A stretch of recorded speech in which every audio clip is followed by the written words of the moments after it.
Standing in my grandmother's kitchen, watching my husband pack his belongings into boxes marked David's stuff, I felt something cold settle in my chest. He looked up at me with that familiar smirk and said, "Don't look so sad, Sarah. You knew this day would come. I'm finally taking control of my house." I didn't cry. I didn't scream. I just smiled and walked away, because what he didn't know was about to destroy everything he thought he owned. You won't believe how this ends. Before we continue, please subscribe to the channel and let me know where you're listening from in the comments. My name is Sarah Martinez, and for 12 years, I believed I was living a love story. I'm 32, work in marketing, and I inherited my grandmother's beautiful Victorian home when I was 27. Looking back now, I realize that house was both my blessing and my curse, because it's what drew David to me in the first place, though I was too naive to see it then. When David and I first started dating, I thought I'd hit the jackpot. He was charming, successful in sales, and he made me feel like the most important person in the world.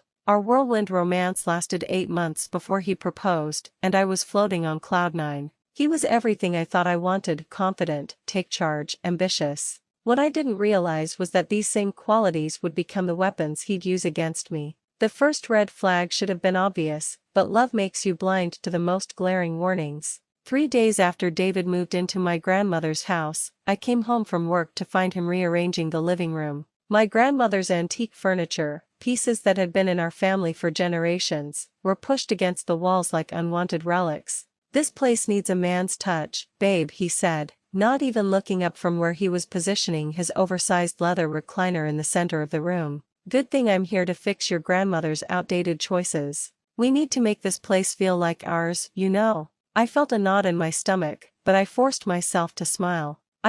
Those pieces have been in my family for decades, David." My grandmother loved that arrangement. He walked over and pulled me into his arms, that charming smile never faltering. "Hey, I'm not trying to erase your memories. I'm trying to build new ones with you. Don't you want this to be our home, not just a museum to the past?" And just like that, he made me feel selfish for wanting to preserve my family's legacy. That was David's superpower, making his selfishness sound like love, his control sound like care. I told myself he was just trying to help us make the house ours. I even helped him move my grandmother's rocking chair to the basement. Within 6 months, David had taken over all our finances. It started innocently enough. He offered to handle the bills to make things easier for me. Before I knew it, he was making all the financial decisions while I paid for everything. My salary covered the mortgage, utilities, groceries, and household expenses, while David's money mysteriously went toward investments and business opportunities that never seemed to materialize.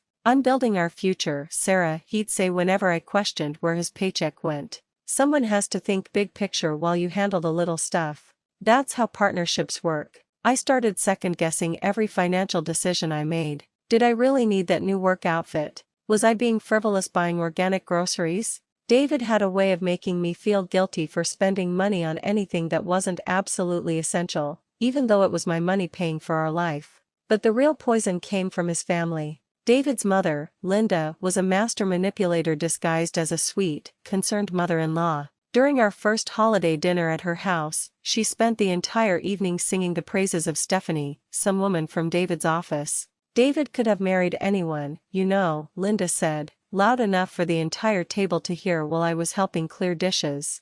"That Stephanie from his office is so accomplished. She runs her own consulting firm and speaks 3 languages. Such an impressive young woman." I felt my face burn with embarrassment, but David just laughed it off. "Mom, you know I chose Sarah for a reason. She's perfect just the way she is." At the time I thought he was defending me. Now I realize he was patronizing me, treating me like a child who needed reassurance rather than a grown woman who deserved respect. His sister Jessica joined in too, making little comments about my cooking, my career, even my choice in clothes. "Maybe if Sarah cooked more like Mom, you wouldn't have to work such long hours," Jessica said one Sunday after I'd spent all morning preparing what I thought was a lovely brunch. I found myself making excuses for them constantly. "They're just old-fashioned," I'd tell my friends. "They mean well. David's their golden child, so they're protective." But inside, I felt smaller every time we saw them. The gaslighting started subtly. David would forget conversations about major decisions, then make me question my own memory.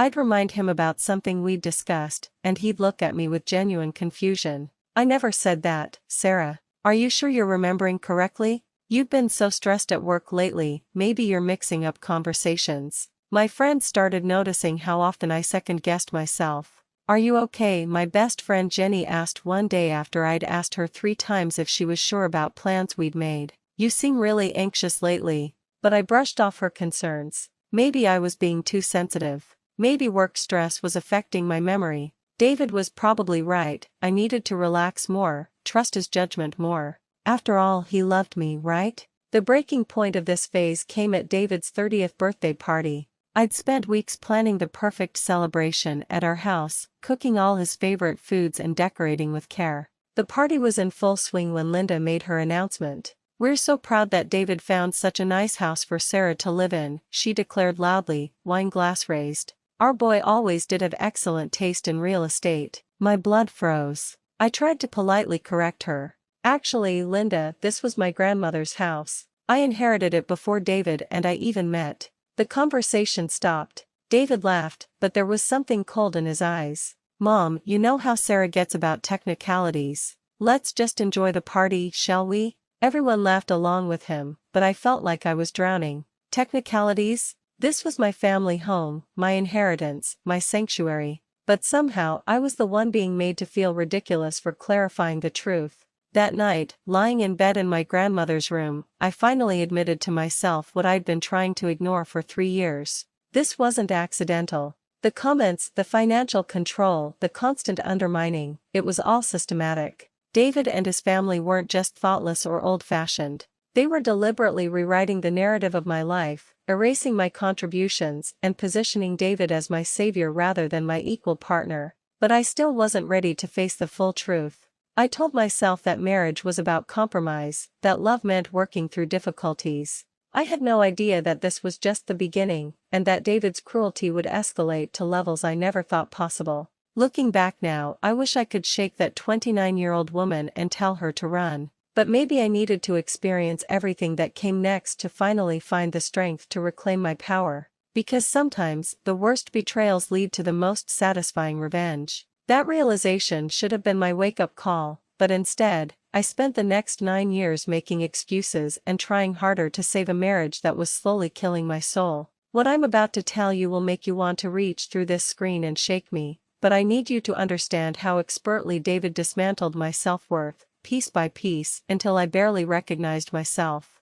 The career sabotage started when I got promoted to marketing director at 30. I was so proud. I'd worked my ass off for that position, and the salary increase meant we could finally start that family we'd been talking about. But David's reaction wasn't what I expected. "Great, now you'll be even more stressed and neglect home responsibilities," he said, not even looking up from his phone. "I hope this job won't make you forget that your husband needs attention too." I laughed it off, thinking he was just worried about work-life balance. But then the emergencies started. Important client meetings would be interrupted by David calling frantically about broken appliances or sudden health scares that always turned out to be nothing. When I'd rush home to help, I'd find him perfectly fine, claiming he'd figured it out but was hurt that I'd seemed annoyed by his call. "I thought you'd want to help your husband," he'd say with wounded eyes. "But I guess your job is more important than our marriage now." My boss started commenting on my frequent interruptions. My colleagues whispered about my personal dramas.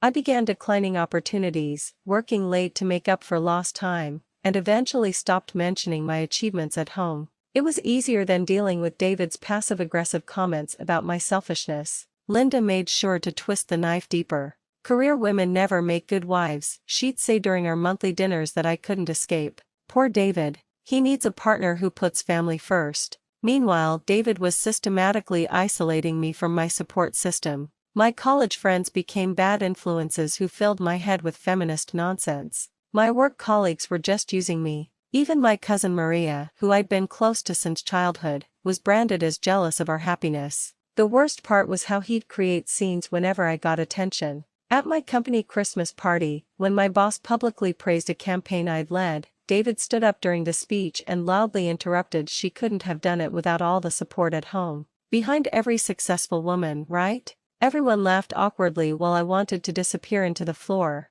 Gradually, the invitations stopped coming. Friends got tired of David's behavior and my constant excuses for him. I told myself we were just homebodies who preferred quiet nights in, but really, I was becoming a prisoner in my own life. Then came the financial trap that nearly broke me. David announced he was quitting his job to start his own business, some vague consulting venture that never materialized beyond a fancy business card. Suddenly, I was supporting our entire household on my salary while he spent his days networking and building relationships. "This house costs too much," he'd say, lounging in my living room while I calculated bills at the kitchen table. "We should sell and get something more reasonable. Start fresh." The suggestion made my blood run cold. "David, this was my grandmother's house. I can't just sell it." "Exactly. It's time to let go of the past and build our future. Our house should be something we choose together, not something you inherited. Don't you want us to have our own legacy?" I refused, but the pressure never stopped. Every financial stress became ammunition for his argument. Every repair needed became evidence that the house was too much responsibility for us. But the emotional warfare was what nearly destroyed me completely. David started staying out late, coming home smelling like perfume and giving me vague explanations about client dinners and networking events. When I asked questions, I was paranoid and suffocating. The night I found him texting another woman, flirty messages that made my stomach turn, I finally confronted him. I expected him to be ashamed, to apologize, to fight for our marriage. Instead, he turned it around on me. "She's just a friend, Sarah. This is exactly why I need space. You're so insecure and suspicious. No wonder I don't want to come home to this negativity."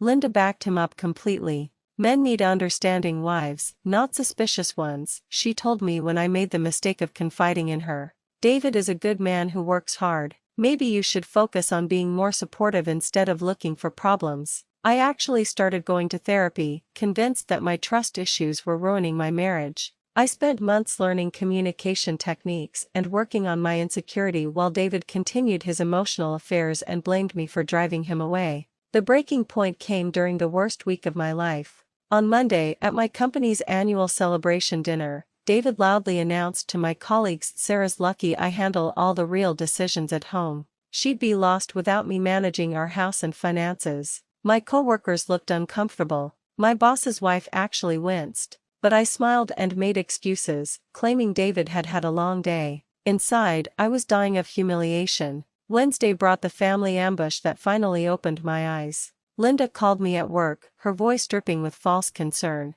"David's been unhappy for years, dear. He's confided in me about your difficulties. Maybe you should consider what's best for him." A good wife puts her husband's happiness first. Before I could respond, Jessica chimed in on speakerphone. "He's sacrificed so much for you, Sarah. The least you could do is be grateful." Something inside me snapped. "Grateful? I pay for everything. I support him completely." "Money isn't everything, dear," Linda replied coldly. "David brings so much more to this marriage than financial contributions." I hung up, shaking with rage and finally seeing the truth. They all knew exactly what they were doing. This wasn't love or concern, it was a coordinated campaign to break down my self-worth until I accepted being treated like a burden rather than a partner. Friday night, everything came to a head. I found David's dating profile on his phone while he was in the shower. His bio read, "Recently separated, own my own home, looking for someone who appreciates the finer things." When I confronted him with the evidence, David didn't deny it. Instead, he exploded with years of pent-up contempt. "I'm done walking on eggshells around you. You contribute nothing to this marriage except money, and frankly, that's not enough anymore." "I contribute nothing?" I screamed back, 12 years of suppressed anger finally erupting. "I pay for everything. This is my house." "Your house?" His laugh was cruel and cold. "We're married, Sarah. Everything is ours. But since you want to be petty about technicalities." He called Linda and Jessica over immediately. Within an hour, they were standing in my kitchen like a tribunal, ready to deliver the final judgment on my worthiness. David looked me straight in the eyes, his mother and sister flanking him like backup singers, and said the words that would change everything. "You know what, Sarah? I'm done. Pack your bags and get out of my house. If you can't appreciate what you have here, then you don't deserve it. I want you gone by tomorrow morning." Linda nodded approvingly. "Finally, David. You deserve so much better than this." Standing there in my grandmother's kitchen, surrounded by people telling me to leave my own home, I felt something inside me break.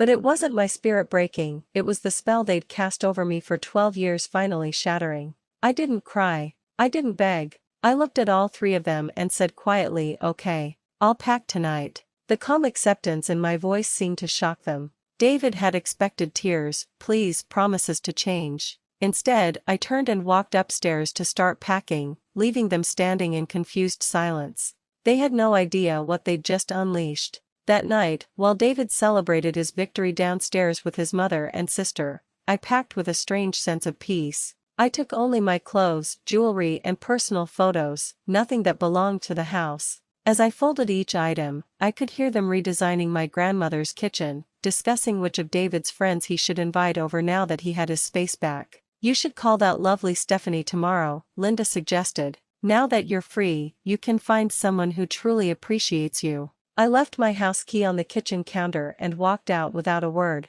David didn't even look up from his beer. Finally, he called after me, "Maybe now I can have some peace in my own home." The irony was so perfect I almost laughed. I spent Saturday night at Jenny's house, and she was furious. "Sarah, this is insane. That's your house. You can't just let them kick you out of your own property." But I just smiled. "Trust me, Jenny, this is exactly what needed to happen." Meanwhile, David was living his best life. He posted on social media, "Sometimes you have to remove toxic people from your life to find happiness. #new beginnings #my house." He called his buddies to brag about finally taking control of his situation. Linda cooked a celebration dinner in my grandmother's kitchen while Jessica helped him rearrange the furniture to his liking. "I should have done this years ago," he told his sister. "This house deserves someone who actually appreciates it." Sunday morning brought the first crack in David's fantasy. The property tax bill arrived, addressed to Sarah Martinez, property owner. David stared at it, confused. "Stupid mail system hasn't updated our address change," he muttered, tossing it aside. Then the insurance company called, asking to speak with the homeowner, Miss Sarah Martinez, regarding the annual policy renewal. "I'm her husband," David said impatiently. "I handle all the house matters. I'm sorry, sir, but I can only discuss policy details with the name on the deed." That's when the first shadow of doubt crossed David's mind. He hung up and stared at the phone, an uncomfortable feeling growing in his stomach. By Sunday afternoon, David's confidence was cracking. He called the county records office, his voice slightly shaky. "I need to verify the ownership information for the property at." He gave them my address. "The property is registered to Sarah Elena Martinez, sole owner," the clerk replied matter-of-factly. "That can't be right. We're married. Both our names should be on it." "Sir, marriage doesn't automatically change property ownership unless specifically transferred. This house has been in Ms. Martinez's name since she inherited it in 2018. David's world started spinning. With growing panic, he tore through my old papers, the ones I'd conveniently left in the filing cabinet. The deed clearly stated Sarah Elena Martinez, grantor Elena Rodriguez Martinez. Every mortgage payment, every property tax bill, every insurance document, all in my name only. His friend Marcus, who happened to be a lawyer, delivered the final blow when David called him in desperation. "Dude, you're completely screwed," Marcus said bluntly. "Community property doesn't apply to inherited assets that predate the marriage. And since her name is the only one on any of the paperwork, you have zero legal claim to that house. Zero." The panic set in fully. David tried calling my phone, straight to voicemail. He showed up at my office, only to be told I was unavailable for personal calls. When he appeared at Jenny's door, she blocked his path. "Where is she? I need to talk to her." "This is all a misunderstanding." Jenny crossed her arms. "She's somewhere safe, away from you. And before you ask, no, I won't tell you where." That's when Linda and Jessica turned on him. The family meeting that evening was brutal. "What do you mean it's her house?" Linda shrieked. "You told us it was yours." "I thought, we're married. Everything's supposed to be shared." Jessica stared at him in horror. "Oh my God, David. We've been living in her house this whole time? We told her to leave her own property?" Linda's face went white as the full implications hit her. "I told her to leave her own house. We celebrated kicking her out of her own home." By Monday evening, David was a broken man, but I wasn't done with him yet. I returned to my house with a police officer and a locksmith, ready to reclaim what had always been mine. The officer was professional but firm. "Sir, the homeowner has requested you vacate the premises immediately." David looked desperate, pathetic even. "Officer, this is my wife. This is our home. Sir, I have the deed right here. This property belongs to Ms. Martinez. You need to collect your belongings and leave now." David turned to me, his confidence completely shattered. "Sarah, please. I didn't mean it. This is all a misunderstanding. Where am I supposed to go? This is my home." I looked at this man who had spent 12 years systematically destroying my self-worth, who had convinced me I was nothing without him, who had celebrated kicking me out of my own house just 24 hours earlier. "David," I said calmly, "you told me to get out of your house. I respected that request. Now I'm asking you to get out of my house. But I have nowhere to go. My business, my plans." "Your business?" I almost laughed. "David, you haven't had a real job in 3 years. I've been supporting you entirely while you played pretend entrepreneur with money you borrowed from your friends. It's time you figured out how to support yourself." The locksmith finished changing the locks while David packed his belongings into garbage bags. Linda and Jessica slunk away without making eye contact. As David loaded his car, he made one last desperate plea. "Sarah, we can work this out. I love you. I was just stressed. I didn't mean those things I said." "You meant every word, David. The difference is, now I finally heard you clearly." 6 months later, I'm sitting in my grandmother's garden, which is blooming beautifully again. David's living in a studio apartment, learning what it actually costs to support himself. His dating profile now honestly reads "looking for someone with her own place." Linda and Jessica sent me a formal apology letter, which I never responded to. My friends are back in my life, my career is thriving, and my house, feels like home again. I raised a glass of wine to my grandmother's portrait and whispered, "Thanks for teaching me that a woman should always have a house of her own, abuela. You were right, the house always wins." Sometimes the best revenge isn't elaborate planning or dramatic confrontations. Sometimes it's simply letting someone face the consequences of their own actions while you reclaim the power you had all along. If you enjoyed this story of sweet justice, please hit that like button, subscribe for more satisfying revenge stories, and let me know in the comments, have you ever had someone underestimate you only to face the consequences later? I'd love to hear your stories of turning the tables on toxic people who thought they had all the power.